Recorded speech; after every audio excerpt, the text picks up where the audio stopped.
Halito, and welcome to Native ChocTalk, a podcast by natives for all. Here we're keeping our native ancestors' stories and history alive, while also sharing with you our native culture, traditions, and more. I'm Rachel Youngman, a Choctaw originally from Anadarko, Oklahoma. I hope you'll enjoy this journey with me as we learn from our Native American guests. And I hope you'll do me a favor. Feel free to like and share these episodes. I so appreciate it. Yakuki.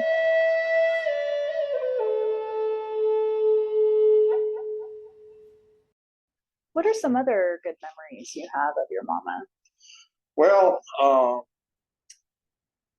it just my dad passed away in '59, and she was in her she was in her 50s at the time, and she had never worked outside the home. She was a homemaker, Yeah. and you know it was a pretty difficult time for me and my family. We was just getting started, but we tried to share with her and did, and kept her off of the welfare rolls, Yeah. which I was proud of that. Yes. Yes. But she had a group of lady friends later in life and she drove the car. Her lady friends didn't have a car. I mean, this is the So most. she was the car. And she had the car. They took care of her. She got sick. They was a half a dozen up down there rubbing her head, feeding her. That's so sweet. Yeah. Was she a pretty outgoing person? Yes. That's where you get your personality, right? I don't know if I'm outgoing or not. So was Roxy on the Dawes rolls, or was it her mother and father that were on the Dawes rolls? Or both? Her father was not. He was white man. Okay. He was not on. But my grandmother, her mother, was on the Dawes Commission rolls, and they closed the rolls about 1902 or something, and for just a short period of time, the rolls were closed. Then my mother was born in 1904. After she was born, the Dawes rolls were reopened for just a very short period of time. I guess they just had a little bit more land to do a lot. And my grandmother had enough foresight. She was not embarrassed to be a Native American, which a lot of the Indians were. And she enrolled her. And when they reopened the rolls, they started over with their enrollment number, started at 1 again. Really? But they put NB in front of it, stand for newborn. Well, I'm sure your mother would be proud of the farming you've done and taking care of the land so beautifully. Have you ever found any arrowheads or artifacts out there? I have not, but my oldest son and maybe my daughter, I know my oldest son's found a couple. Oh, that's awesome. I can't remember. My daughter's found them while she's been snake hunting at other places. Yeah. But I think my son's found 2, if I remember correctly. Okay. But I haven't myself found any. Yeah. Now, Roxy's mom and dad, so your grandparents were Christopher Columbus, or Cece, and Layla. And Layla was Chickasaw. She was born in 1875 is when she was born, and she passed away in 1946. A story that I remember about her, she, of course, being only 9 years old or so when she passed away, I didn't remember a whole lot about her. But I remember in the summertime, she lived close to town, maybe 2 blocks from downtown Paul's Valley. She lived in Paul's Valley, right. And there was a movie theater down there. It was Paul's Valley had several movie theaters, and this one was called the Sun Theater. And she would go down and see a movie in the summertime when it was so hot that you couldn't stand it. Of course. And she got to take in many of the kids from the area that and they'd go with her. They'd all go with her. She was like a grandma type to people. Yeah, go down there, That's the so cute. owner of the theater, he finally got where he wouldn't even charge her. He let her in free because she was bringing 4, 5, 6 Right. kids every time, and she'd come every other day just to get out of the heat. Do you know if she spoke Chickasaw? I think she did. She told me. I mean, I didn't tell me, but I read about it in a document that was in the historical Chickasaw historical document, where she attended the funeral that was spoken uh, in native tongue. Oh, wow. And the songs they sung was in my native tongue. But I never, ever did I hear her remember hearing her say a word in Chickasaw language. Wow. Well, what else would you like for us to know about your grandparents? Well, go back to the beginning, as far back as I can go. There was a man named Mac McGill that had a son named Noah McGill. They lived at Fort Smith, Arkansas. Okay. Noah McGill was born in 1848. His family were relocated. They got removed from that area after he was 12 years old. They got removed from the Fort Smith area, they said, to the Indian Territory. And they went down to the Choctaw Nation to a settlement called the McGee settlement on the McGee Creek. Really? And this settlement, McGee Creek, is kind of north and maybe a little bit east of a town now called Atoka, Yes. Oklahoma. Yeah. And specifically where on that creek, it's not a real long creek, but where that settlement was, I don't know. But his folks settled there in 1870. Noah McGill went to a Colbert Institute, an Indian school, over at a little town called Stonewall, Oklahoma, which is located between Ada and Tupelo, Oklahoma. Okay. And people, but this is in southeast Oklahoma. Yeah. After he dropped out or got out or quit going to that school, got all the education he wanted, he went back and worked on the family farm with his dad. Noah built a farming operation which consisted of 640 acres. He was well thought of in the community. He had 400 acres in cultivation.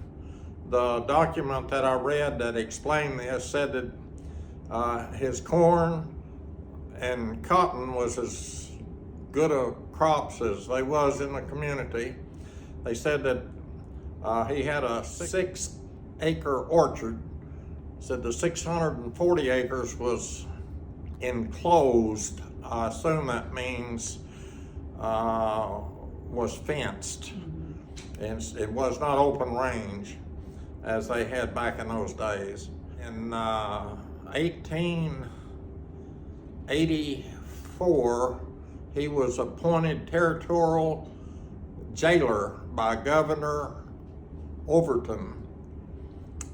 The following year, in 1885, he was appointed sheriff of, I assume, Tishomingo area, county or whatever, and he served as sheriff for 25 years after that and was spoken very highly of in the historical documents that I read. And that's the story on Noah McGill. He died in 1907. He was married and they had a little girl, Leela McGill. Leela McGill's mother, I think her name might have been Elsie. Leela McGill turned out to be my grandmother. When she got to be 18, she married a guy named Byfield, was his last name, and they had one little girl. They divorced, and there was an issue with the allocation of lands for that daughter. He was white man. He applied for it, and my grandmother applied for it. But he had absconded with the little girl, knowing that, I guess, trying to get the allotment, and my grandmother couldn't find her. And then when he applied for the allotment in her name, then and she had applied, and that brought them together in court. Oh my gosh! And my grandmother went out and get my daughter back, and got what a story! And isn't that so? What happened back then? That happened so often. Well, it's like he took her up to an area called Minco, Oklahoma, which is in the northwest corner of the Chickasaw Nation, and but anyway, they got a divorce, and she remarried Christopher Columbus Dunnigan. They called him CC, and he had a nickname called Kit. Okay. And that turned out to be my mom's dad. Wow. And that's the Dunnigans. The Dunnigan names, certainly, I assume, Irish. Wow, so fascinating. And again, it's really sad, the story of that.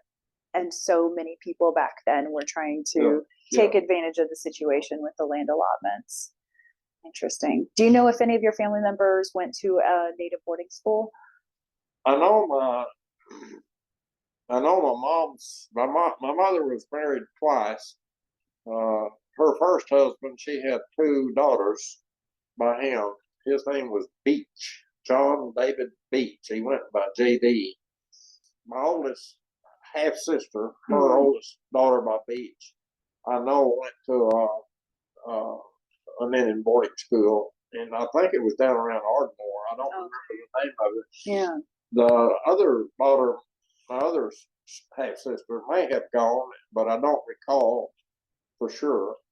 But me or my brother, I have a brother and a sister that was from my dad and mom's marriage. But we never went to school. We always lived in Tulsa Valley, went to the city school. We'll be back after this quick break. Are you looking for the perfect gift for your significant other, your bestie, or even yourself? You know you're worth it. Luxury soaps, lotions, and lip balms from Baker's Bar Soapery are 100% ChocTalk crafted, and they make the perfect gifts. This work of art is their signature turquoise soap, and it's made to look like Sleeping Beauty turquoise. Do you see this gold veining throughout? And the gold marbling on top? Love it. Next, check out this apple mint custom fragrance oil soap called Say Their Name. And all proceeds go to the missing murdered Indigenous women ChocTalk cause. You'll only find this blend made specifically for this soap. And yes, these are made with goat's milk, which leaves your skin feeling soft and supple. So load up on these Choctaw soaps made by Tiffany at Baker's Bar Soapery at thebbsoapery.com. But be sure to get 20% off when you use the code Native ChocTalk, that's all caps, when you spend $25 or more. Treat yourself to the luxury your skin deserves with Baker's Bar Soapery. So I have a fun fact for you, and you may already know this, but the first Native American in space was astronaut John Harrington of the Chickasaw Nation. Did you know that? Yes, I did. Oh, I didn't know that till I was just looking at it recently. Yes, I did. Yeah, that's something to be proud of, Oklahoma. right? Oklahoman too. Yeah. That's exciting. So where did you attend school? Was it in Pauls Valley? I attended grade school and 11 and a half total years at Pauls Valley. Okay. And I attended one semester at Washington, Oklahoma, when for 6 months we moved from Pauls Valley to Mom's allotted land, which is located near Washington, where I live now. Yeah. And the rest of the time was at Pauls Valley.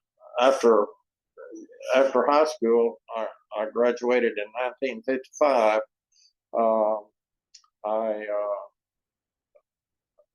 in the fall of '55, I started college at Ada, Oklahoma, Okay. which has it's in East Central Oklahoma, and it had a college called East Central State College at the time. That was the name of it.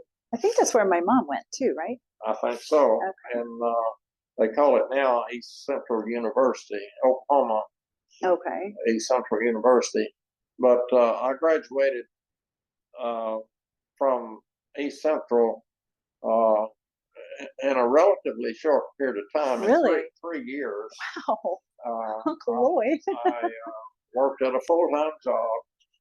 I commuted, and I graduated with 2 degrees, a degree in mathematics and a degree in physics. And I never knew this, y'all. 3 years in college and 2 hard degrees. And he worked full-time. Full-time? Part-time? 40 hours. 40 hours and commuted. Most of the time. Don't tell me you can't do it. We can all do it if he can do it. Wow. So physics. Yeah. That's not an easy degree. Well, neither is math. Neither is math. It wasn't for me, but we got it done. That's amazing. So your school must have really prepared you well for college, but also you're just a smart man. No, not really. I definitely can't take those classes. So after you graduated from high school, you went to college, and then after you graduated from college, what was next? The very next thing was I was drafted in the United States Army. It was drafted for 2 years. Entered service in 1958, got out in 1960. Okay. While I was in the service, I was issued they call them MOSs, and mine says that I was a physicist assistant. Wow. And because of that, I was assigned to the United States Army Signal Air Defense Engineering Agency. Engineering is a key word there because, and I think I was not an engineer, but they sent me there because of my physics training or education. And they had a lot of engineers and electrical engineers and mechanical, all kinds of engineers there. Right. And then I went through basic training at Fort Carson, Colorado, which is at Colorado Springs. Okay. They sent me from there to Fort Meade, Maryland, which is located between Baltimore and Washington, D.C. Okay. And I was there for 4 or 5 months, and then they sent me to El Paso, Texas, to do. I wasn't transferred down there. I was just pulling duty down there. My record was still kept at Fort Meade, Maryland, and I worked on a system down there where they were trying to develop a mobile anti-aircraft defense system, and I worked for a colonel, and that's kind of unusual that a private would work directly for a colonel. Interesting. But you had a college degree, so do you think that was he part of introduced it? me as his assistant, and he was, but anyway. Bless his heart. Well, the position I had was unique, and they even let me live off base. That's great. Before I got married, which is unusual. Yeah. So it sounds like the project you were working on was interesting. What else can you tell us, or is it top secret? No, it wasn't. They never did develop it. The stationary anti-aircraft defense system, they call them missile monitor sites, and they used Nike missiles. They had several sites that surrounded Washington, D.C. and key areas. And but these were stationary. They just out there, and there'd be 6 or 8 of them that was in the Washington, D.C. area, but they were trying to develop one that was mounted on trucks and trailers that was mobile. Okay. And I'm not for sure they ever got it developed. I performed some acceptance testing on those, and they had to take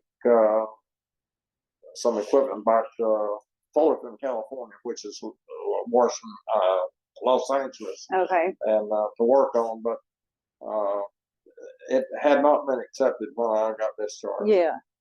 Oh, wow. And Interesting. I never heard of it being Mm-hmm. in use. And you were drafted during peacetime, but even then, when you received that notification for draft, did it worry you at all? Were you nervous? Actually, there's a little story about that. I got out of college and I applied for work with Bell Labs, Texas Instruments. The application that I sent in, I got a response from it that says we would be interested in you if you did not have a 1A classification, military classification. Really? And they could tell you that back then. And after 2 or 3 of those, I went down and volunteered for the draft, and Okay. that's how come I voluntarily went into the service to get my 2 years over with. Instead of joining, if I had joined the military, it would have cost me 3 years, and I want to Okay. get in and out. Yeah. And, Well, you were on a career path. You obviously knew what you wanted to do. That makes sense. So where did you meet Aunt Mona? I met her in 1957, and it was by accident. But I think the Lord led me to It's divine intervention. I had dated 3 or 4 girls for short periods of time. Well, only once or twice would I date a girl, but I was just driving around one night and at Paola, I was up at Paola. I refereed basketball games during my college years. Yeah. And I saw a bunch of cars up there at a little downtown building, which was in the old part of Paola. And I didn't know any better. I just parked, went inside, and it was a mother chaperone teen town where this was in the 50s, 57, and they were playing rock and roll music, and had popcorn and soft drinks and stuff. And I knew several of the people in there because they played basketball. And then I looked over there, over in the backside of the building, and I saw this, what I thought, good-looking gal over sitting by herself. And so I asked somebody, who is that? And they said, that's Mona Watson. I said, she ain't kin to Lowell Watson or Dolores Watson. And they said, that's her sister. Oh. So that's how I met that girl. And I went over and said, hello, how you doing? And then later on, I asked her for a date a month later or sometime later. And that's how we got started, and we never looked back. She might have looked back, but I didn't. It's been pure bliss. But that's funny. So you knew her older brother and sister. Yeah, I knew her older sister. I knew who she was, but and I'd probably spoken to her. But she went to school at Ada, and her brother went to school at Ada. Wow. And so I was pretty well acquainted with her brother. I rode around with him a little bit. I didn't even know that. How crazy is that? It was truly meant to be. So their story is interesting in itself. So Lowell is the son and the oldest one in the family. We called him Uncle Sonny. And then Dolores is the second one, and we called her Aunt Babe. Everybody has a nickname. And then Ramona, we called Mona. So that's the third sister. And then my mom is the youngest, Rita.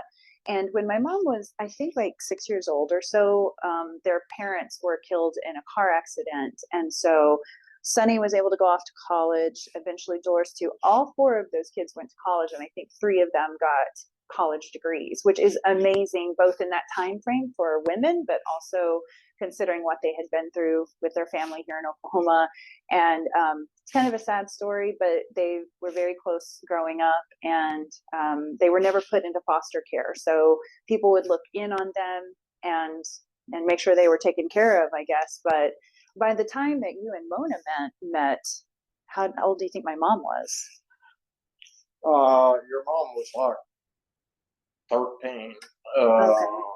Uh, yeah, I think she would have been 12 or 13. Okay. She's 7 years younger than my wife, I think, or 6. Okay. Yeah. And when I met Ramona, her nickname is Mona, but her name is Ramona. That's what I call her. You don't call her Aunt Mona? Uh, but anyway, she was 17 when I met her, and I was a little older than that. Yeah.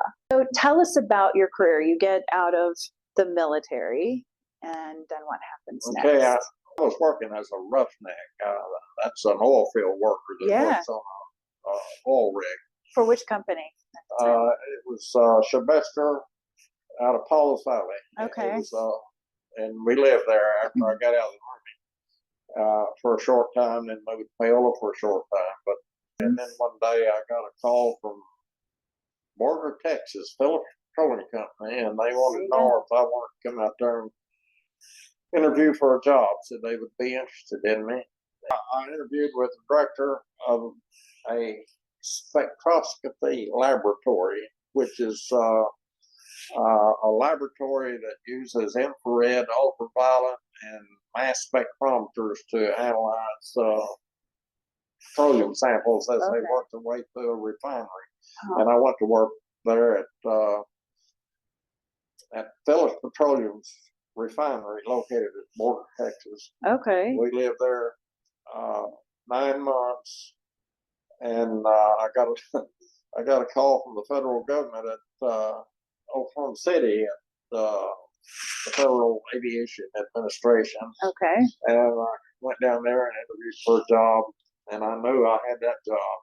You knew it. I knew I had it. I come home and told them, you need to decide if we want to move, because I'm gonna get a call.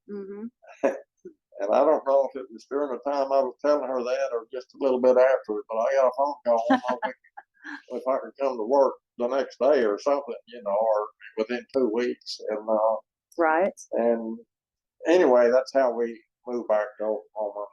Okay. It sounds like she was willing to move back. Yeah, she was about 8.5 months pregnant with her first child, and that's something that we had to consider. But she was wanting to get back. Well, tell me about your time at the FAA. Well, I went to work as a computer technician at the FAA. This first generation computer system that we had. It had vacuum tube machines, but it was one of the first big computers built. As a matter of fact, we got the third one that IBM built, like that model, and it was a scientific model, and I hired in out there as a computer technician, and 31 years later, I retired I stayed with them, and I worked my way as several different positions of computer programmer, system analyst, system specialist, section supervisor, short period of time branch manager. So, I'm in tech sales, and I'm always fascinated in the world of technology, computers, all of that, the way things have changed over the years. And I'm sure you've seen a lot of changes. What did that look like back then? What were the computers looking like? What were they doing there? They were huge. The first computer that we had was vacuum tubes. Vacuum tubes puts off huge amounts of heat. And the computers we had, we filled up the third story of a huge building. Really? With computer equipment and technicians. Wow. And the machine was not real reliable. It malfunctioned quite frequently. After a couple of years, IBM developed a computer that was exactly like the one we had, except it was a transistorized machine, and it was really, really, really super reliable. And then after that, everything went downhill. Oh. I mean, the size of them and the speed of them went up, and they just got better and better and better. Boom. And now you can do on your phone one side of a huge hangar, aircraft hangar that That's they had amazing. an office space, but it was big. Well, that's the pioneers, you know, the tech pioneers of that Yeah, day. it's first generation. Yeah. Have you ever seen the movie Desk Set with Spencer Tracy and Katharine Hepburn? So they're in this office, and the people that work there are basically like walking, living computers. Like, people would call in and say, "What year did Babe Ruth win?" or whatever it was, and they would just happen to know, or they would run to a book and find it, and they know where to find the book to give the information. And IBM came in with a huge computer that took up a whole wall, and everyone was afraid that their jobs were going to be replaced. And so the whole movie's about them being afraid of that being replaced. But I just remember, I love that movie because it shows technology then and what was going on. And I can almost picture probably what you're talking about because of that. This geeky stuff I absolutely love. So when did you retire? January the 31st, 1992. I had It's a 30. good day. Well, I was 55 years old on the 28th of January, and that was on a Tuesday, so I worked for the end of the week. There you go. Like, I think I can make it one more week. So what was it like to retire at a young age? That was in 92. In 1966, we bought a 219-acre farm that was separated from my mother's 120-acre allotment that she had remained. There was like 10 acres that separated the two places, and we moved to the Washington area in 1966. So I started, and I rented the land from my mom, so I had like 340 acres or something like that, and started raising cattle, working at the FAA. So two full-time jobs, basically. I worked like that, and I had to completely improve the place. Had to have a new home built, which was a very modest home, but I didn't want to go in debt for 30 years. So yeah. So, is this the home you're in now? Yes, but we've added on to it and upgraded it. I didn't realize you guys built that home. Yeah, wow. We built it. One owner so far. Yeah, but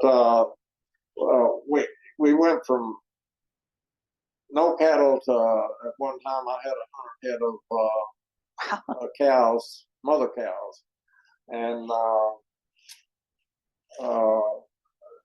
at one time while I was still working at FAA, we had about 800 or 900 acres of land, half or more leased land, that all touched right there. Yeah.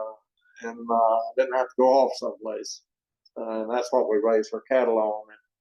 And then I got into farming, cultivation, raising wheat, and having baling hay to feed the cows, stuff like that. So started a pretty full-fledged little small cattle operation, and when I retired, I still had a full-time job. That's right. But you're probably like, wow, I have all this free time. I'm only working 40 hours a week now. Well, first thing I did when I retired is bought a bottomland farm, which was 110 acres, and it was all in cultivation. It didn't even have a fence around it, so I raised alfalfa and wheat on it. But that was that made me 1,000 acres that I cattle on and cultivate. 1,000 acres.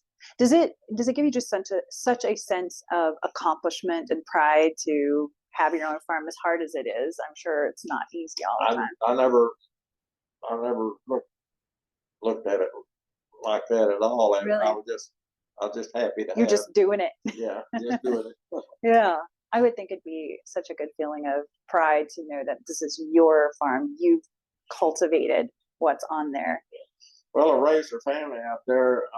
Our daughter was like 5 years old when we moved out there. Our oldest son was like 3 years old when we moved out, 2.5. And then our youngest son, he was born shortly after we moved out there. We moved out there in September, and he's born in October. So they were all raised where we live now, and they all live close by where we live now. I love that.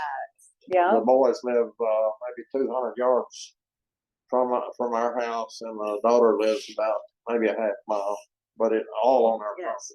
And it is a lovely family for sure. And I remember when we were young, you had all these cats that we'd go play in the barn, my sisters and I, and we loved the cats out there. And they were I think they were kind of feral, right? Yeah. They were out there to kill the mice and everything. But one time y'all gave us 3 cats, and we were so excited. And that started an entire population of cats out in Hall Creek, Oklahoma, where we lived. And those 3 cats all turned around, and they were all female, and they had kittens. So, and then those kittens had kittens. So just walking outside, there'd be a herd of them all around our feet. And at one time, I think we maybe had 30-something cats. I may be wrong. My sister's here. Hopefully she can. Stacy, do you know how many cats we had? Oh, we had 20 cats. Seemed like 100. But we used to dress them in doll clothes outside and put them in doll beds and play music boxes that were set up all over the ground for them. And I called it our cat nursery. Anyway, thanks to the cats, because they provided a lot of fun for us. So are you still farming today? So I've retired 10 years 10 years ago. And actually what we did is turn our farming operation over to our 2 of our 3 kids. One of them didn't. He was a retired air traffic controller, and he did not want to continue farming. He likes to hunt rattlesnakes and go deer hunting. Yeah. And so he made his. He just said he had enough farming, but yeah. But anyway, that's no. I'm retired, and I'm still a gopher. I go for this and I go for that, and when they're not home and the cattle get out on the highway or something, I get the phone calls. Yeah, they still need you. Yeah. You know, I was coming back from Colgate, Oklahoma the other day, and there were about 6 or 7 cows just sitting on the side of the road outside of the fence. The fence is right behind them. They're sitting by the road. And I've always wondered, this is going to make me sound so dumb. I grew up around cows. We have family that have cattle, but I still have never understood this story. How do they get out? They just break a wire. They stick their head through the wire, and the grass is always greener on the other side of the fence. Right. And then and sometimes somebody will leave a gate open, or they'll break a wire, get out. Very seldom will they jump out. Yeah. But you know what? They have hundreds, thousands of acres to roam around on, and they still want to get out. Well, they're just most of them, maybe in small acres, 200 or 300 acres. That's not very much. As a cattle ranch is concerned, I consider myself as a cattle farmer because of just a small herd. What do you do? What does your family now do with the cattle? They have mother cows that has calves, and then they let the calves get up weaning size. They wean them and market them at the city stockyards. Just take them up, and people will buy them and take them to the feed lot and feed them, and then of course we wind up having meat to eat. There you go. Do you partake in some of the meat, the results of all that? Well, I buy it. No, I just buy it. We just buy it at the store. Really? We don't butcher. We don't butcher. Yeah. So my uncle Mark, so he's on the Shocker side, my dad's side. He kind of babies his cows. He names them, and he coddles them just a little bit. Does any of that go on at your farm? No. Well, the base does. She has little orphan calves that she'll take home and baby them, and she does a lot of the injections when they need to be doctored a little bit. You She's probably a good at that. retired registered nurse, and Well, let's talk about your family. We've spoken a little bit about them so far. So you and Mona have 3 kids, Denise, Greg, and Gary. And as you may know, to this day, I still get Greg and Gary mixed up. I still can't tell them apart. I don't know why. They don't even look that much alike. I just have always had that problem. And Denise is beautiful and is a snake hunter too, isn't she? yep. Yep, rattlesnakes, y'all. She and her husband helped me learn a little more about snake hunting and all that in Apache one time, and it was really helpful. And it was a whole lot of fun. It's a family thing, and I love that they do that. So Greg and Gary, when they were younger and we were younger, they were always really ornery to me and my sisters, and would put Halloween wolf masks on and jump out and scare us. And I'd hide behind Aunt Mona's legs, and she'd say, "Boys, leave those girls alone." Anyway, anything more you want to share with us about your kids? No, other than love them dearly and love my grandkids, my great grandkids. Wow. And I'm just real proud of all of them. Absolutely. And how many grandkids and great grandkids do you have? We've got, we had 5 grandkids, and we've got 7 great grandkids. It's a lot. 3, and Bowen and Luke. Got 6. Okay. Yeah, and Bowen, y'all raised him from a young age, and maybe wrong, but I think it has kept y'all young, right? Raising a It's young tough. one. I'm not saying it wasn't tiring, Yeah. but well, fascinating story, fascinating history. And if any Chickasaws out there would like to contact me, if you have any connections to this family as well, some of the last names that you've heard, just let me know. Thank you, Uncle Lloyd, for sharing about your family, and thanks again for all the cats. Are there any words of wisdom or encouragement you'd like to share with our listeners before we go? I'm just proud to be a Native American, and I just want everybody to know that I'm Chickasaw. I love it. Thank you so much. I love you. Thanks for listening to Native ChocTalk. Be sure to join our community on YouTube, Facebook, Instagram, and Twitter, and check us out at nativechoctalk.com. Stay tuned for the next episode. You're going to love it. Yakoki. Thank you, my friends.